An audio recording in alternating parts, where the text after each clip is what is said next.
যাজ্ঞসেনীর খুলছে শাড়ি, টানছে ধরে দুঃশাসন। দায় ছিল যার গর্জে ওঠার, নিচু মাথায় সে 5 জন। দুর্যোধনের নগ্ন উরু, ইঙ্গিতে তার ধর্ষকাম। হস্তিনাপুর দেখছে বসে, ধ্বস্ত হতে তার সুনাম।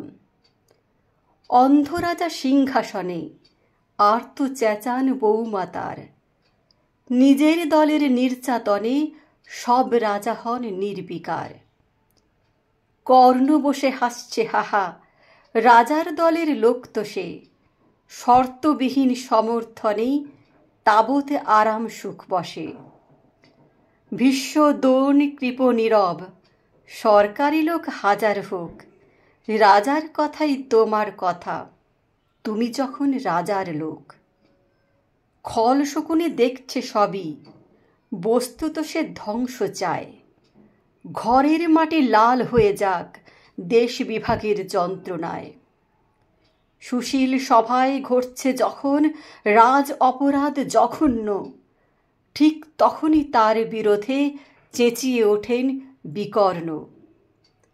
বিকর্ণ নন কেউ কেটা লোক, 100 ভাইয়ের একজনা।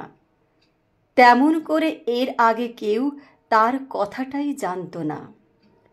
যতুগৃহে কারেন্নিরা, অন্তত তা নেই লেখা।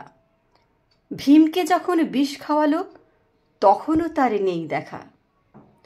কিন্তু যখন প্রকাশ্যতেই কাটছে নারীর আবরু কেউ, স্তব্ধ জিভের চুপসাগরে বিকর্ণ হন একলা ঢেউ।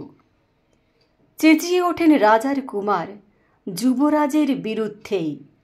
মহাবলী পাণ্ডবেরও তখন গলায় সে সুর নেই। রাজাও যখন নীরব থেকে সায় দিয়ে যায় ধর্ষণে, ঠিক তখনই সমস্ত যুগ বিকর্ণদের শর্ষণে। আমরা যারা কিচ্ছুটি নই, একটি মোটে ভোট কেবল। অত্যাচারের সামনে এলে সঙ্গে শুধু চোখের জল। পোষ্যভাবে যাবনা চেবাই অন্ধ এবং নিকর্ণ।